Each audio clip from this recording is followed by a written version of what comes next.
So welcome everybody to another one of our Biostat seminar series. Today it's a real privilege. We've got a very well-known biostatistician visiting us, as well as a friend of ours, Debashish Ghosh from now UC Colorado in Denver. So let me give you a little bit of background. He's actually the chair of Biostats and Informatics over there. So Rice University, bachelor's in math stat and economics and French. Really kind of a neat mix. Then went to University of Washington for a master's and PhD in biostat. Worked with Daniel Lim, was his advisor. Started out, did a postdoctoral stint at UCLA, and then ended up at University of Michigan, and that's where most of us got to know him at that point.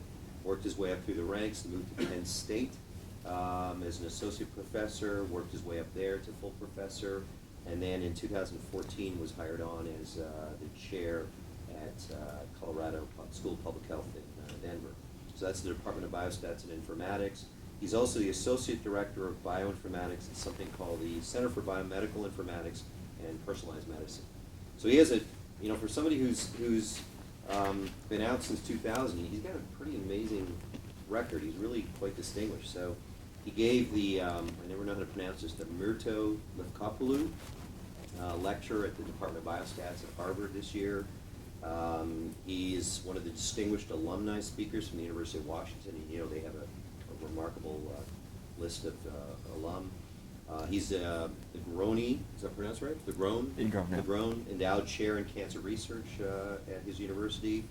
He was actually the chair, just cycled off for the VMRD study section for a number of years at NIH.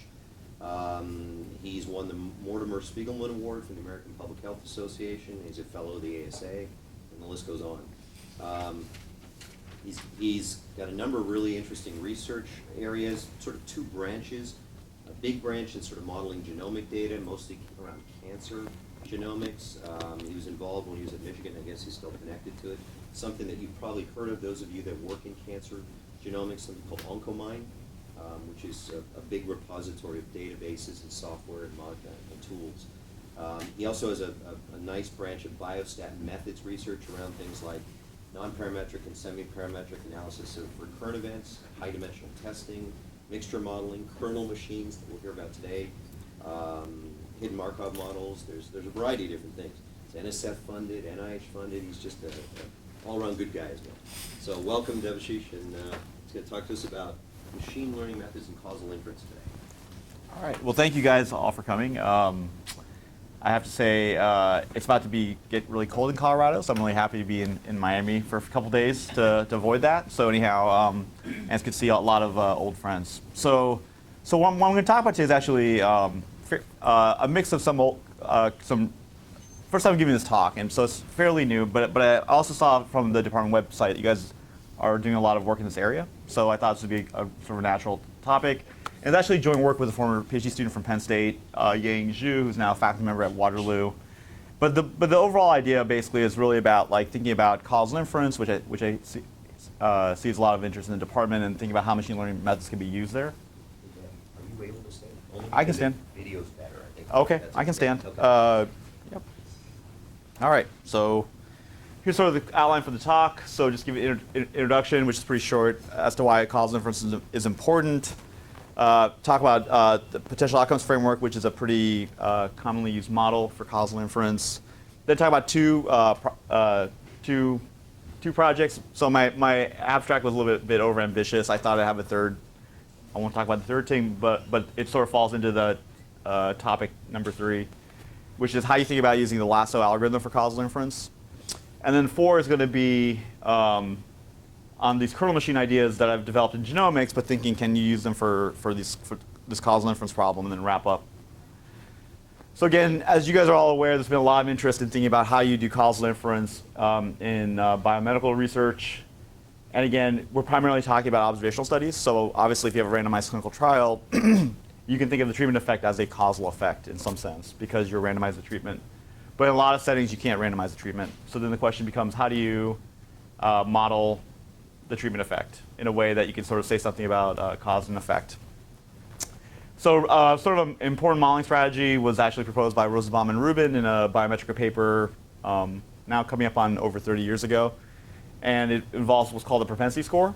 And in words, what the propensity score says is to model the probability of getting treatment given covariates, and then based on this propensity score, you achieve what's called covariate balance on observed covariates. So just a little bit of notation. So I'll be working in this setup where we're thinking about a treatment being binary. So we have t being 0 or 1. And the way this potential outcomes works is for each person, I have to imagine what their outcome is if they get the treatment and if the same person does not get the treatment. So those I'm calling y parentheses 0, y parentheses 1, and those are the potential outcomes for the treatment, for y given each of the treatments. And things we care about estimating, one is called the average causal effect. And that's basically, for each person I look at their y if I give them a treatment, and I look at their y if they're given the control, I take that difference. And then I can average that over the entire population.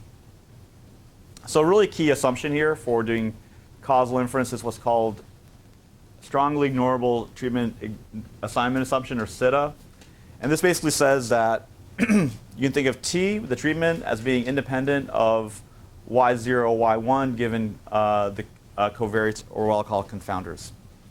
And again, I think the way you sort of think about this, I'll show you in a later slide, is what SITA basically says is I can think of y0 and y1 as predefined baseline covariates in a sense, conceptually. And what ends up happening in an observational study is basically for each person, I'm going to observe only one of y0 or y1. So what I have are really missing data, and I'll have a cartoon later to show that.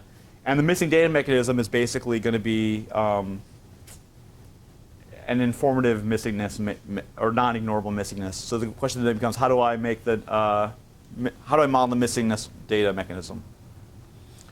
So some more notation. Propensity score is basically the probability of treatment given covariates, and what propensity score and the SITA assumption imply are that in fact you can think of t and the potential outcomes being independent given the propensity score. So this has led to a lot of literature where you basically, in step one, you estimate propensity score, and then you use the propensity score to figure out the causal effect. And approaches, you'll see the literature, what most people use for propensity scores is logistic regression. If your treatment is binary, that's a natural regression model to think about with binary outcome. So you model the treatment as a function of covariates. But what I'll talk about today is, can we think about using machine learning methods in this setup? So what I'll be talking about today are sort of two questions here. So one is, in your classes when you learn about regression models, you learn about how to do model selection or variable selection in regression models, right?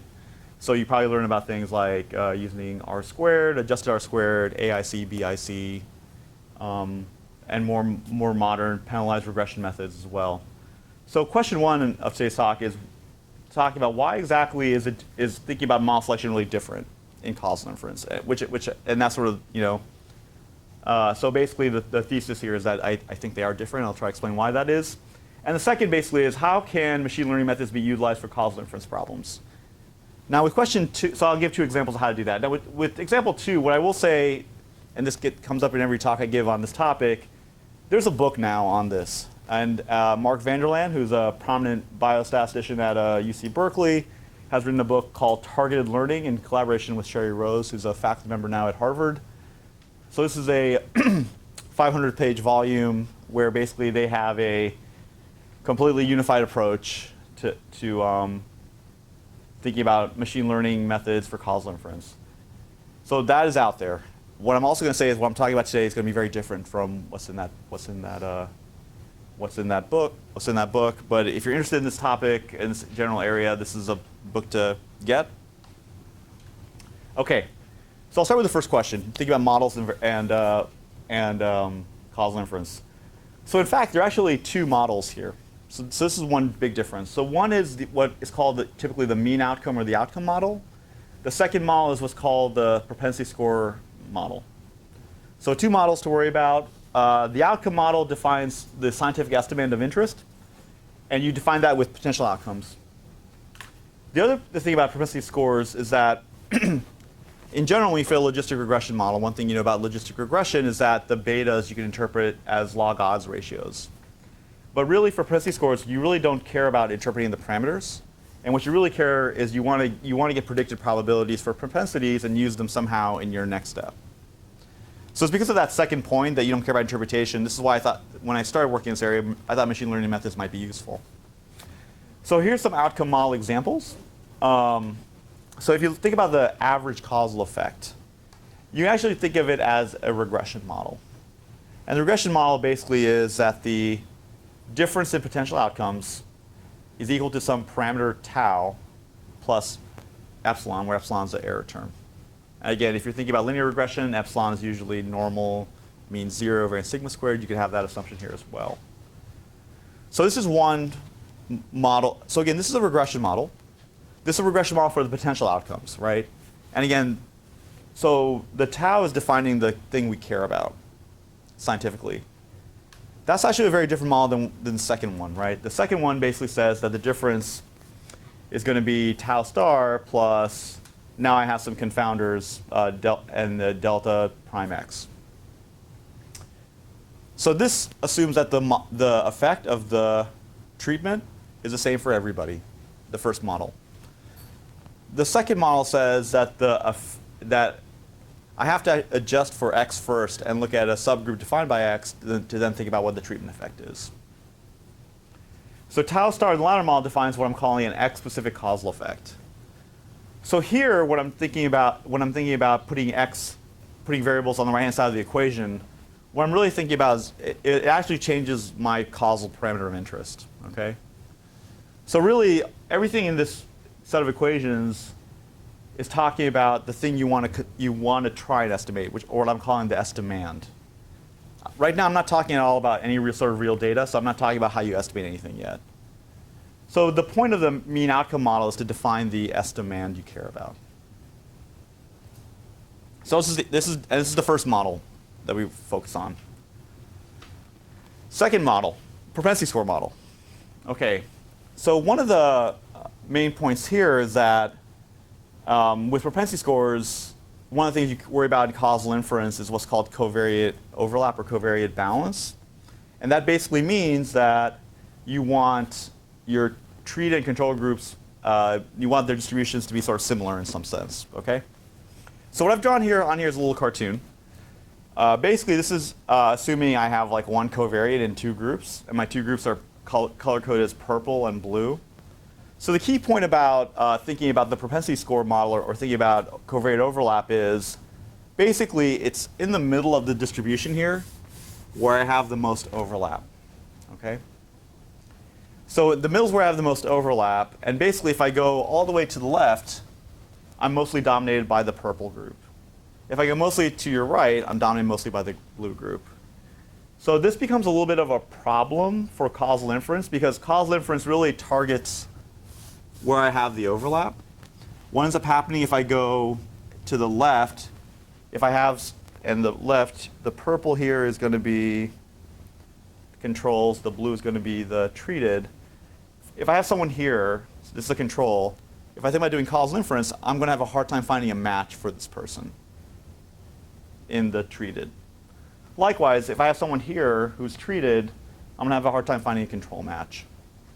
So the point being that when I think this also gets back to the issue of what you want to optimize.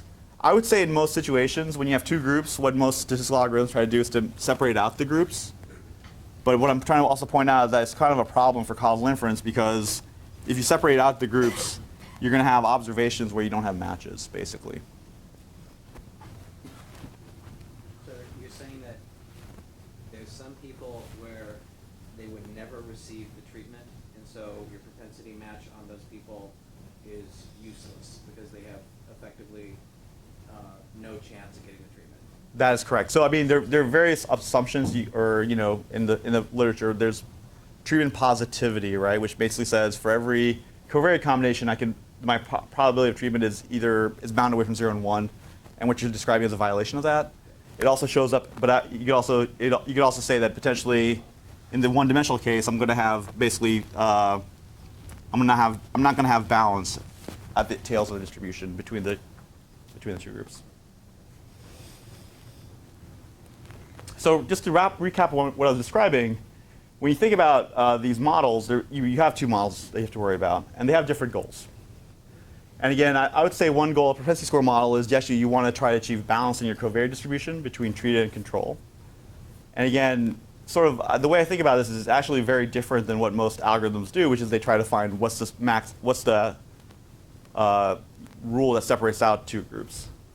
And basically, it turns out if you think about trying to optimize covariate balance, it actually leads to a very different modeling strategy and procedure than sort of standard regression models. And so there are a couple references there. So the other question that becomes to think about, sort of in motivating research, what variables do you want to put into your model for propensity score? So again, going back to Rosenbaum and Rubin, basically their advice was to put everything associated with the outcome of interest in your propensity score model. So that's one principle. Another one is given by Pearl in his book on causality, and the way he thinks about this is you write down graphs that sort of link up the variables in terms of cause and effect, and the graphs have edges. And basically what you want to not include in your propensity score model are what are called colliders, which are variables where you have two incoming edges. Because in the Pearl framework, what putting those variables does, it actually amplifies bias rather than reduces bias for confounders. There's been a lot of simulation studies reported in the literature. So I give an example of one from about 10 years ago. The other thing that's been sort of really been looked at recently and thought about is how you do Bayesian model averaging. So I'll just give a few papers here that describe how you do Bayesian model averaging in this setup. So this is a cartoon that I promised you earlier from the assumption slides. So basically, you can actually think of causal, and this is the way I sort of think about it. You can think about causal inference as a missing data problem. And basically what I have are the potential outcomes in the first two columns. I have treatment that each person received in the third column, and then I have the confounders in the last p columns. So what you basically see is if there's a question mark, it means for that person, the potential outcome was not observed, right? So what you basically see is between y0 and y1 for each of the subjects, I observe one of them. So what basically the SITA assumption says, SITA assumption says, is that basically even though I don't observe, even though I have question marks in my table, I actually have predefined values. That's what SITA assumes. What I have are the question marks, which are basically inducing a missing data mechanism. And again, in sort of in the language of Lil and Rubin, basically I have a missing data mechanism that's basically missing at random. So then what I need to do is I need to model the missingness mechanism. Okay. So the other thought here, though, is if there was a way, if I think of a causal inference missing data, one thing people in missing data do a lot is they impute missing values, right? So if I have a way of imputing missing values, then basically what that would do is I'd basically fill in all the question marks. Once I fill in all the question marks, I have a complete data set. And then I can sort of do complete data analyses. So basically fill in. So basically, if I fill in, I impute, and then I can do analyses, and that's sort of the approach that we take. So the missing negative mechanism, the SITA assumption, we basically have this two-step algorithm. Step one, fill in missing responses, and that's called imputation more broadly. Number two, perform variable selection on the complete data. So that's basically the strategy we're using here. Is there a risk that your filling in mechanism depends on knowing the right model? That's a great question. So Your X's need to be well chosen. well, okay, so I think Sunil brings up a good point, which is basically I have a model now. So now I'm basically trading out a propensity score for an imputation model. So I have an imputation model and I have an analysis model. So what I would tell you is I think the literature on your question, Sunil, is probably like mixed at best. So there's a literature that says it doesn't really matter what imputation model you use. And you can have what they call incongenial imputation models relative to the analysis model. But there's also other literature that sort of says that if my filling it, basically, there's other literature that says that if I fill it in wrong, I could be biased. Right? Yeah. I mean, the propensity score literature says that for the propensity score to work, you have to have all unmeasured confounds in the set of X. Correct. So I would imagine that also fits for the multiple imputation. Because multiple imputation is going to give you something very similar, right? But it seems like it would probably be subject to the same assumption. So you're assuming that conditional on X that you remove dependence. Right. So you have to have the X's that will remove Right, dependence. all of them. Right. I still think, okay. So again, so what I'll be adopting in this first part of the talk is an imputing approach, and basically the imputers, when they get asked that question, they say in a sense it doesn't matter.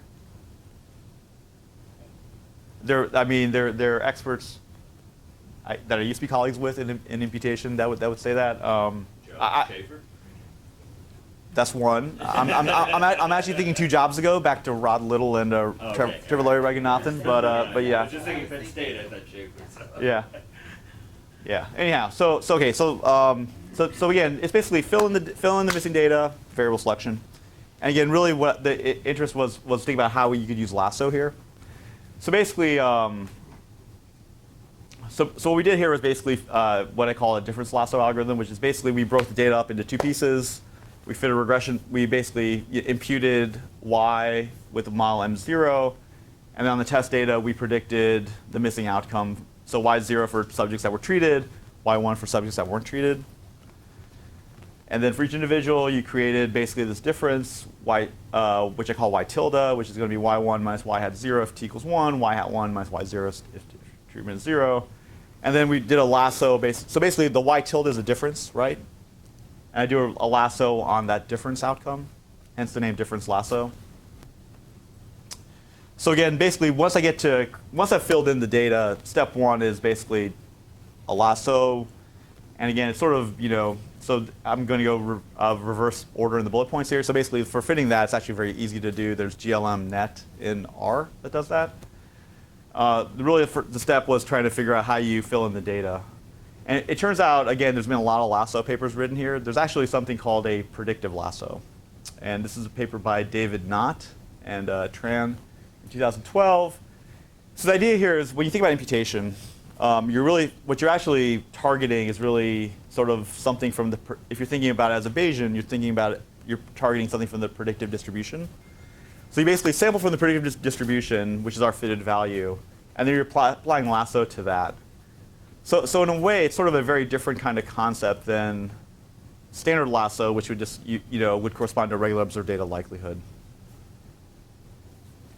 So that's the algorithm. And again, the link here is with imputation, right? So with imputation, you have what I did was basically a single imputation, but you could also do multiple imputations, right? And then you could come up with a difference lasso that way. And basically here, there was so we had a few ways. So we actually had 2 variations of the multiple imputation idea. So we call it multiple difference lasso. Step 1, in one version you impute several times. You then take the average of the imputed values and do lasso on that. The other way is to basically do an imputation each time, then you get a filled-in data set, do a lasso on each separately, and then combine the results that way. So those are our 2 different we call them multiple difference lassos, but they're two versions of that. So for imputation, we're using random forests. Again, you guys know about this stuff way better than I do, given Heman's presence here. But basically, random forest is a so-called ensemble learning method. It has a data-driven way of selecting important covariates, and because it has this tree structure, you can allow for nonlinearities and their effects. And then there have been papers by lots of authors where they argue for consistency of random forest estimators in simplified settings. And they also make the comment that random forests are among the most accurate general-purpose off-the-shelf classifiers available. I think another thing, if you go back to sort of the work by Bryman, one of the reasons he really was a fan of random forests, I think, was a lot of machine learning algorithms have tuning parameters, and you can imagine tuning parameters matter a lot. Random forests had relatively few tuning parameters relative to other methods. So here's just an example of simulation where we sort of look to see how this thing worked. So there's a lot of details here. There's a published paper that you can look at for more details. But the basic idea is we're looking at a mixture of normal and discrete covariates. The logistic regression was used to simulate the treatment effect, and you basically see that it depends on not all the, so there are 20 variables simulated, but only depends on roughly 7 of them. So then, so the mean outcome model is given in down here, and basically 2 things to note. In the first case, we have a treatment effect that is does not, basically there's no treatment subgroup interaction in case 1. So there, what the hope should be that since there's no treatment subgroup interaction, we should be sort of performing somewhere around type 1 error. For case number 2, there is a treatment covariate interaction. So you look at the last T and X11 have an interaction. So hopefully we'll pick up that interaction and not pick up anything else as being an interaction. Okay. So here's an example for the first case where there's no treatment subgroup interaction or no treatment covariate interaction. So we try the different lassos, and what you basically see without doing the imputation, that's the traditional lasso. You see that it actually has a pretty high, I'll say type 1 error in quotes, but basically it's picking up interactions that it shouldn't be. If we use the imputations, we do better. You see that the basically false positive percentage goes down, and what you basically see is that that's what I'm calling multiple difference lasso 2, which is doing the multiple imputation and then taking the lassos and taking a union of them. That sort of does the best. So this is a situation where there's no subgroup treatment interaction. So the next case, we now have X11 is a treatment subgroup interaction. The other ones don't. So you want X11 to show up as being really high, and you want the other variables to sort of be fairly small. And again, what you see here is that in most cases, traditional lasso. So, and the 3 rows are for increasing levels of noise in the data. So as the noise goes up, performance of everything goes down. But the other thing to note is that you want the gap. You want X11, that column, to be really large. You want the others column to be fairly small. The biggest gaps seem to be in situations where you're using the multiple difference lasso, the second one. And again, it's sort of, yeah. So you see the trend sort of is robust to sample size as well. So first, yeah, 200, 500, 1,000. So that's sort of the simulation properties. We tried it on a data set. So this is one from Vanderbilt. This is looking at the effect of right heart catheterization on survival. The response is 30-day survival. It's binary, so it's yes, no. So we're actually looking at the difference in 30-day survival as our causal effect. So in the data set, there's 74 variables. Looking through the data, we sort of reduced 74 down to 21. So this gives you a picture of what the lasso looks like. And so things to mention here is that in the lasso, one of the things you have to do is you have to make sure that the variables are all on the same scale. So that's been taken into account here. So what you basically are looking for are what are variables that kind of sort of deviate from 0 very quickly. So basically the ones we ended up focusing on were the cardinal diagnosis, hematocrit, and the pH. Okay, so here is sort of estimates for the effects. The other thing I should mention here is that if you use the lasso, getting standard errors is actually not necessarily straightforward. And that's because the lasso basically leads to what's called a non-regular estimator. And non-regular estimators mean that if your classical asymptotic theory for bootstrap standard errors don't work. So for the bootstrap standard error, we actually used an approach that was published recently by Chatterjee and Lahiri in JASA 2013. And there you have to basically take your residuals, you sort of have to modify them in a certain way, and then you do a sort of a residual-based bootstrap. So this sort of gives you the effect sizes. And again, things to note here are that even though they showed up as being sort of the biggest effects, it turns out that the first 2 would be significant, and the card one wouldn't be. The other thing you can then do is to see, are there sort of differences in effects based on strata defined by these different variables. And if you look through it, so I should say this so for this part, I should say the other thing we did was we broke up the data set into two pieces. So this is actually being estimated on like a test data set. So there's some suggestion of an effect, although now I'm showing you roughly 16 p-values. So obviously, if you do any sort of multiple testing correction, the effects tend to go away. But you see some evidence that there's positive effect for certain combinations, but then negative effects for other combinations. So take homes from this, if you go, is that think about lasso or model selection for causal inference. Really, it's to me. So one thing that we sort of did that I sort of really glossed over quickly was, if I go back to this picture, if I fill in the data, I actually have two Ys for each person, right? So really, if you want to think about variable selection for causal inference, it's actually a multivariate. It's actually variable selection with a multivariate response. Now, I did a trick. My trick was to take my two responses and combine them into one. So I made it univariate.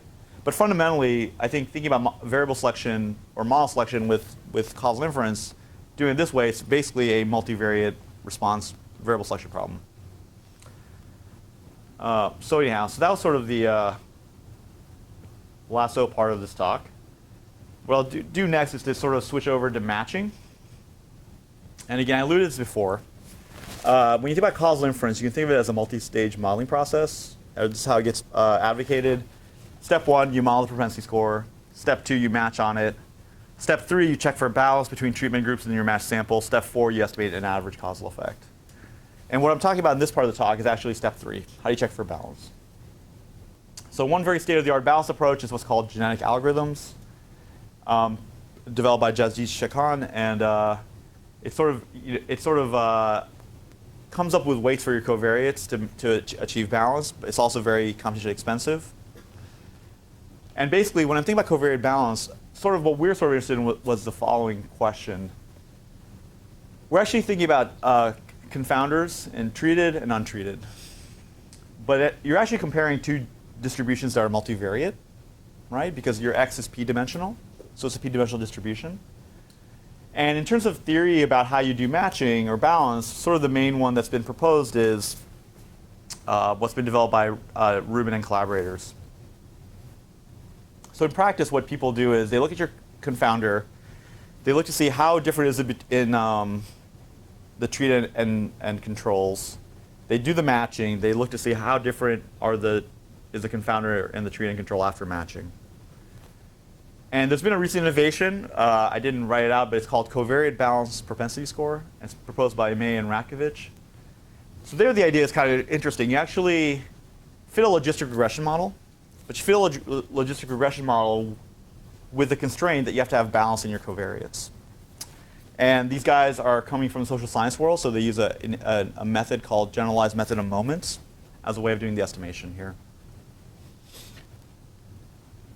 So our approach to thinking about this is to actually sort of, we'll start by making it look really mathy, but then I'll hopefully convince you it's not as mathy as it looks. But basically, we want to compare two distributions. So we're defining a distance between two distributions, P and Q. And the way we do it is sort of by using this, a max over a set of functions. And the functions are integrated with respect to P and with respect to Q. So P is a probability law for X given control. Q is a probability law for X given treatment. If I then, if I have that so this is actually a metric in the way we think about metrics. If it's 0, then it's going to induce equivalent probability spaces. So the question is, how do I compute equation number 2? It turns out if I set my script f to be equal to what's called a reproducing kernel Hilbert space, which I've abbreviated as RKHS, it turns out gamma of P and Q will have a very simple estimator. That's evaluable in closed form. So we call number 2 the kernel distance, and that's how we're going to evaluate balance. And the idea basically is that smaller values of 2 mean more balance. So let me tell you a bit RKHS. There's a lot of math here. So if I think about, it's a space of functions. So it's a space of functions that satisfies this this boundedness condition. So basically, if I evaluate the function, it's going to be bounded by its norm. So it's really a set of bounded continuous functionals. From a stats point of view, there's actually a one-to-one correspondence between functions that are positive definite defined on the RKHS with the kernel K. So here's sort of another result about RKHS. If I have a function in RKHS and I'm minimizing this way, so you can think of this as some sort of loss function I want to minimize, and you can think of this as the penalty on that function. So f involves h, f has an intercept and h, and this is saying h has to live in a RKHS. It turns out the solution will always look like this. So you can think of f lambda of x as basically being like a linear kind of model, where basically I have these covariates k of x, xi, and I have a linear combination of these k of x, xi's. So that's what RKHS looks like. So it has closed forms. So it's a few remarks. So one is, if you went to JSM now 2 years ago, Grace Waba was a Fisher lecturer. She gave Fisher lecture on RKHS, and she's at Wisconsin. She's probably one of the leading proponents of RKHS methods. A lot of complicated theory. The intuition here is if you think about K, what you actually are looking at are similarities between pairs of individuals. And if you focus on individuals, you can actually change the dimension of the problem. It goes from P, which is the dimension of your covariates, to N, which is your sample size. If you're thinking about things from a stochastic process or Bayesian perspective, there's actually a one-to-one correspondence between the K and RKHS and thinking about a covariance function for a Gaussian process. Okay, so I'll say a little bit more about the actual K we use shortly. So this is some more simulation studies, and this is, okay, so a very complicated propensity score model for the treatment. And then we basically took the simulation study from a bunch of papers by Elizabeth Stewart and Peter Austin. But basically, you estimate the outcome model from 4 different scenarios, which have different complexity. I'm going to call them A, B, C, D. But the key thing here is that there is a true causal effect, and it's constant. So this is what we want to find is gamma equals 3. So your goal here is you're trying to make these, you're fitting a model to make these distributions overlap as much as they can. So I'm going to use this to evaluate discrepancies from overlap. Okay. Okay. What do you do with it then? Let's say there's that you were like 5 slides ahead of me. Okay. I will get there. Yeah. So the point of this really is this first simulation study. What we care about is basically what is the power of this method. I guess that's the way to think about it. Does this have higher power relative to standard stuff?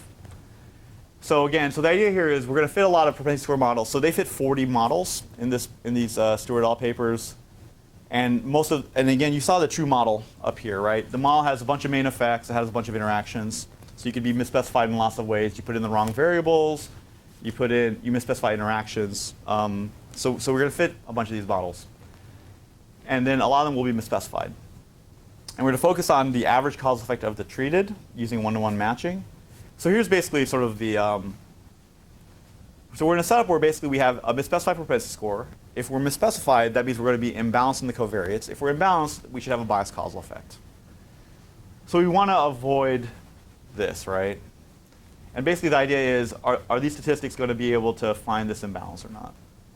So it's really a question of power. It's a diagnostic to tell you whether you're... Exactly. So, well, at this part, we'll sort of get to Cynthia's question as a potential thing as how you might use this.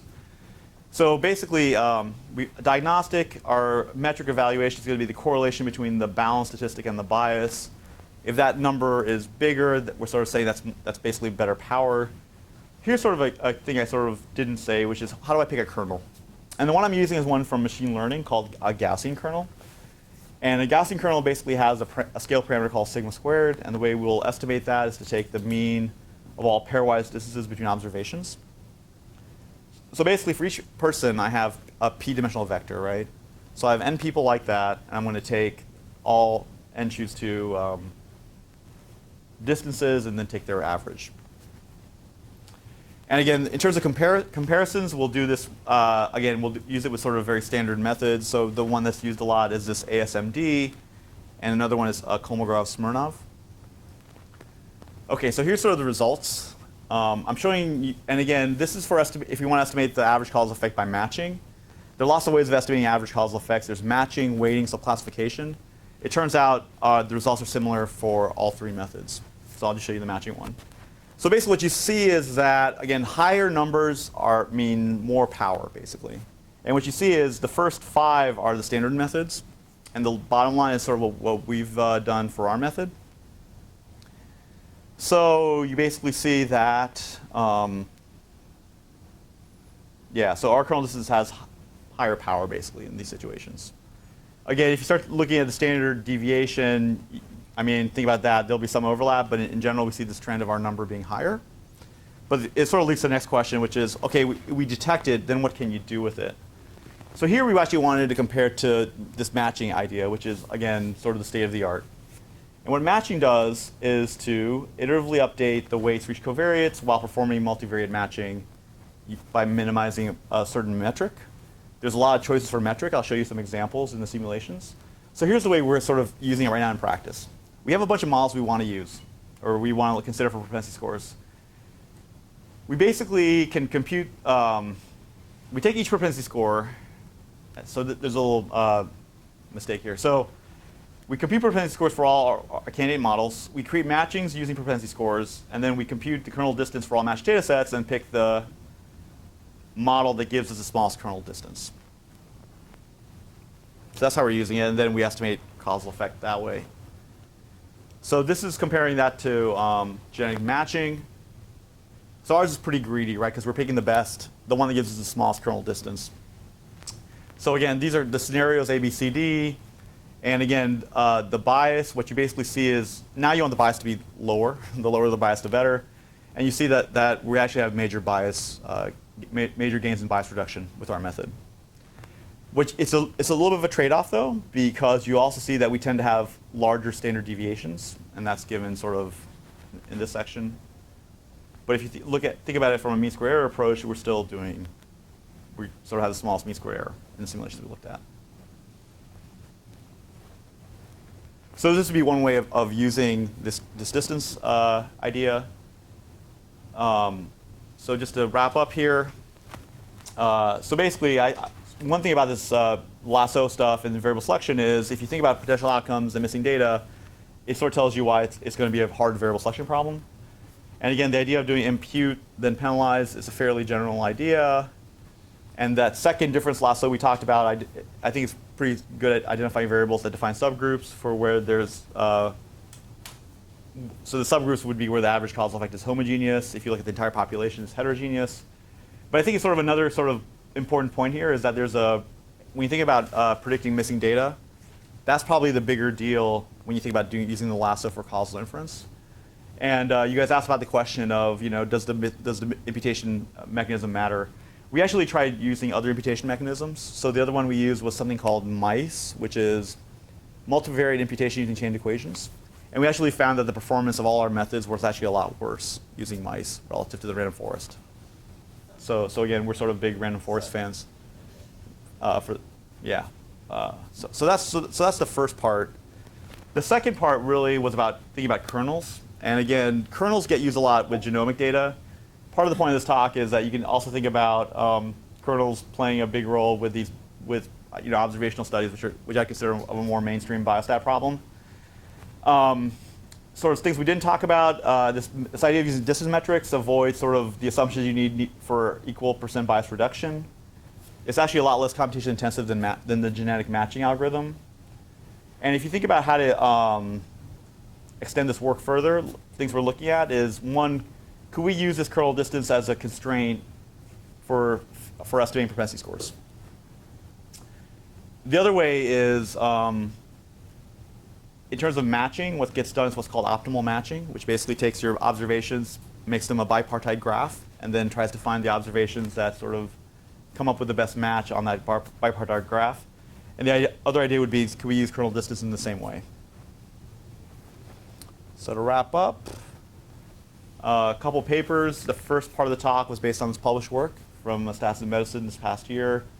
And the second project is sort of ongoing work. So thank you.